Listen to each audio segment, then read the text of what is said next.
Welcome to the 2017 Diesel Power Challenge presented by XDP. We're here at Bandimere Speedway after an exciting day on the dyno at ATS Diesel Performance. It was McCoy Black that took home the honors on the dyno, laying up big horsepower in that awesome P-pump fed 5.9 liter Cummins engine that he has in his Dodge Ram truck. Today, that punishment goes from the dyno rollers to the entire driveline of the trucks, because we're going to start out with the 8th mile trailer tow. This is where the racers hook a 10,500 pound trailer to the back of their trucks and then stand on the gas to drag it to the 8th mile as quickly as possible. The premise is simple: get the weight moving as quickly as you can, get to that 8th mile finish line, and be the quickest to do it to garner the most points. Driveline parts give up left, right, and center. Transmissions fry. This is one of the most brutal things we do all week. It is time for the 8th mile trailer tow.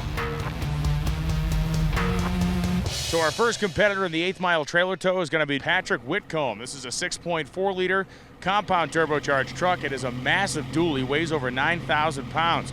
When we get into the heads up portion of the program, that weight may hurt him, but believe it or not, here it may actually help keep the truck settled off the starting line. He has not, like most of our competitors, ever done this before in terms of dragging this much weight under power down the 8th mile drag strip. He's going to set the bar for everybody else to try to jump over. So here comes Whitcomb building boost, getting ready to come off the starting line in the big dually, and he is rolling. Man, very clean start for Whitcomb. He's feeding the power to the truck, and this looks like a very, very good run. Not wandering left or right, not having any problems in that sense, and he goes across the finish line, 9:48.5 at 80 miles an hour. Those are like record level numbers. A very good run for Whitcomb, and remember, he's the first guy out today, so that is a very high mark he's set for everyone to chase.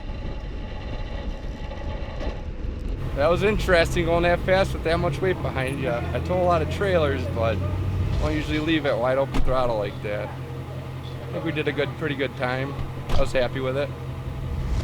So the next competitor up is Tim Yon out of Wisconsin. This is a truck that made over 1,300 horsepower and, I mean, just shy of 2,000 foot-pounds on the dyno. It actually made 1,999 or pounds-feet of torque on the dyno at ATS Performance yesterday. Wow, Jan very ginger off the starting line, and then he wailed on it. Now, what are you seeing Tim do? Competitors have the option, if the launch does not go as they planned, the competitors have the option to be out of the throttle and on the brakes by the 60-foot mark, and they're given one more chance to launch their truck. So Tim had his hands full, and he's going to give it one more shot. Of course, the downside of giving it another shot is the fact that you're once again going to put your driveline components through absolute torture, but everybody's in search of low ET. Trying to chase down Patrick.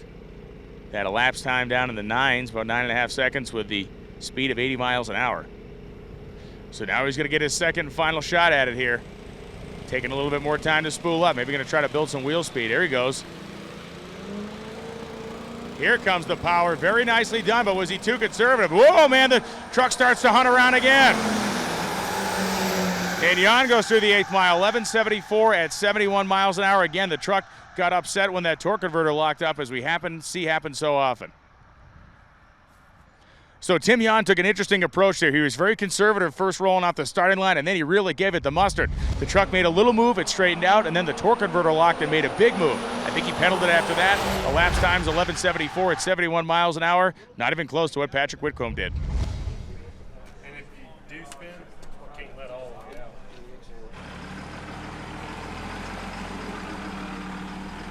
This is McCoy Black coming into the starting line. He was the big hero in the dyno yesterday, produced more than 2,000 foot-pounds of torque, well more than 1,200 horsepower. Remember, this is the P-pump equipped, 4 stages of nitrous equipped, non-intercooled, 5.9 engine. It is compound turbocharged. He's a drag racer, but not with 10,000 pounds on his back. So McCoy Black begins to build boost. He's going to take his time. Walks it out of the hole. Here it comes. Let's see when he gets on the nitrous. Here's the nitrous. You saw the exhaust clean up. And McCoy, oh man, he is wrestling that thing. He is over by the wall and going to lift and pedal. 11.99.7 at 59 miles an hour. That was making huge mid-range power when he got up on the spray, but the truck moved to the right and started to oscillate a little bit, and discretion being the better part of valor, he lifted.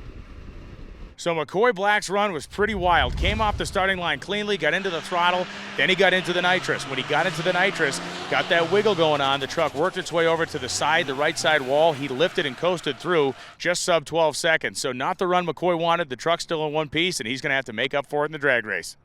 Honestly, I didn't even see it. I looked down, I caught lock up, and I hadn't even looked back up yet, and I drug it out, and when I looked up, I was at the wall. I was like, oh no. I pulled it back over and shifted to third, but I let out at about the same time I shifted to third, so it got under the Chargers, and just wasn't happy. Mike Buckleman coming up now. This is the single turbo Ram. This is a truck that did fairly well for its setup on the dyno yesterday. He was happy with what he did. He's definitely not in the elite power range here at the event, but that may work in his favor. If he can manage what he has, he could be quick. It is a 5.9 liter Cummins in here, and he is staged up, building boost. Truck's pretty lazy coming off the starting line. He is going to hang with the run. He is past 60 feet, and now he laces the throttle. Pretty good strategy here for Buckleman. It is a very composed run. And Buckleman, with the engine singing away, 15.79 seconds at 59 miles per hour. It's definitely a different experience. Trying to go as fast as you can in an eighth mile without getting squirrely with 10,000 pounds on the back. But I think we did all right. Won't know. I'm only the fourth guy that goes today, so we'll see how all the track times go, but we'll make it up. How many times you pulled 10,000 pounds down a drag strip? Never.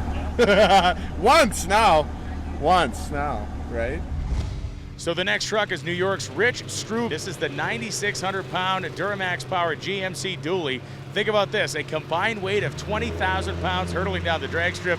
Pretty wild stuff. So the smoke begins to come out of the exhaust as Stroop spools the turbos up, more fuel being added to the program, and here he comes off the starting line, and oh no, Stroop broken traction, the truck spinning the tires. Unlike Patrick Whitcomb earlier, Rich Stroop's in trouble here. He pedals, gets back on the throttle and stands on it, but this is not going to be the run he was looking for. Stroop ends up going 13.73 at 58, a tough break for him and certainly not his dream number. So here comes Levi Kretsch out of Wyoming, a compound turbocharged 6.4 liter Cummins, made 1,018 horsepower at 1758 on the torque side on the dyno. Let's see what he does. Beautiful launch, and would you look at this? Kretsch has put all the power to it. Oh, this could be the one that we've been waiting for as Levi Kretsch pours on the coals to the 8th mile. 11.16.2 at 70 miles an hour. Ooh, and some white smoke coming off the backside of the truck there as he gets down to the shutdown area. It was clean, and again, you have clean and conservative there. It goes 11.16.2 at 70. My truck weighs probably about 87 to 8,900 pounds, and yeah, I've hauled a couple heavy things before, track loaders and other equipment, so I got that feel, not the feel of racing with it though, so we're gonna see how she does, just as long as it goes straight, that's all I care about. So Doran was one of the guys we put on a little bit of a staging school this morning, and Doran took advantage of that, get himself familiarized with the starting line here at Bandimere. Always a good idea. Drag racing is a very straightforward process, but it's one of these things you can never be too comfortable up there, and he took the extra time to do it. Good on him. Pre-staged, fully staged. Comes off the starting line, and the truck is not happy about it. Trying to get the thing to spool, and it finally spools and starts to dart all over the racetrack. He is wrestling the thing down the course. Bunch of white smoke coming out of it as well as Doran. The turbocharged Ford goes 15.054 at 66 miles an hour. Goes in the 15-second bracket. Not quite the run he was looking for, but that's the run he's got. So behind me we have number 1, Charlie Keeter, who was our winner last year. And I just asked Charlie, I said, was there any learnings from last year that you can apply to this year? He simply told me, don't brake. Here comes the champ, Charlie Keeter, coming up. Second to last truck, 6-liter motor, 3 turbos on this thing, and it made great power on the dyno. About 1,100 horse yesterday, put him in the upper crust of the field. Can he apply that power to the racetrack and go mid-9s? We're about to find out.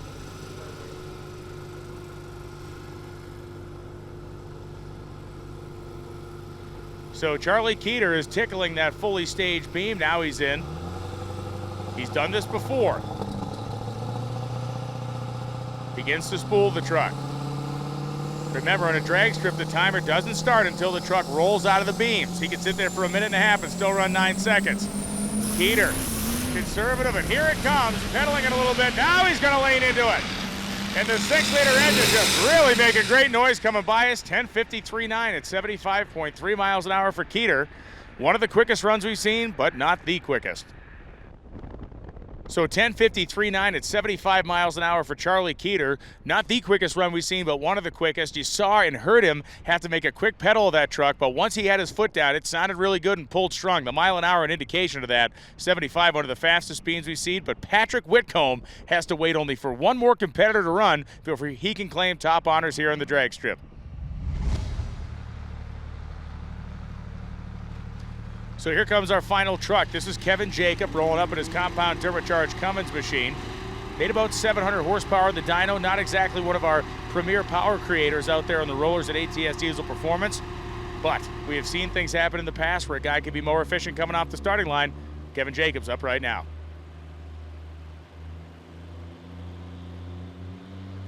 So the tree is flash green for Kevin Jacob, the final truck in the 8th mile trailer tow.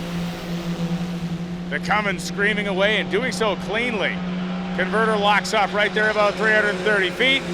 And Kevin Jacob goes 11:59.4 at 65 miles an hour, a respectable and well turned out run. So Kevin Jacob goes 11:59.4 at 65 miles an hour, very clean and very respectable run for the power levels that he's producing. It did not get around Patrick Whitcomb, though, as Whitcomb, the big man on campus when it comes to the 8th mile trailer towing exercise. We're going to catch up with Patrick and get his thoughts on this punishing activity for his truck. All right, Patrick Whitcomb, you are the winner of the 8th mile trailer towing competition. There are some parts of this competition where a lot of weight and a lot of stance may not be your friend, but in this case it was. Yeah, I was really surprised how it worked out. I couldn't believe it. Very happy. And you came off the starting line aggressively and the thing a little bit of a wiggle, but other than that, I mean, it was straight on. Yeah, I was happy. That's a lot of weight. I'm glad it didn't go anywhere on me. A nice straight line, held her good. How nerve-wracking was it to sit there and then have to, you were the first guy to go down, so you had to wait for everybody else to run. Did you figure that somebody else was going to get you? Well, you know, there's always that chance, but a lot of people were talking that I set a couple track records today, and even Keeter said nobody was going to touch it, so made me feel a little better. Yeah, the 80 mile an hour speed is very rare to see in this event. You see guys hovering in the 70s, so in the back of your mind when it hooked up and left, did you know you had a good shot at it? Yeah, I was feeling good, definitely. Well, next event we're going to see you in is the quarter-mile drag race. How do you think you're going to fare there? Yeah, that's one where the weight's going to, hurt me a little bit, but I think we should do all right. I'm hoping for like top 4 spot maybe. After an exciting morning on the drag strip, Patrick Whitcomb leads the field, 9:48.5 at 80 to win the trailer tow. Charlie Keeter was in second, and Levi Kretsch had to battle Kevin Jacob and Tim Yon both for the 3rd place spot with a hard-fought 11:16 at 70. The next event at the Diesel Power Challenge is an old-school quarter-mile throwdown. That's right, we're going side-by-side drag racing. Heads up, no breakout, first man to the finish line wins. Each pair, one truck will advance until we're down to 2 and somebody reigns supreme over the field. It's an old-school quarter-mile drag race next time at the Diesel Power Challenge.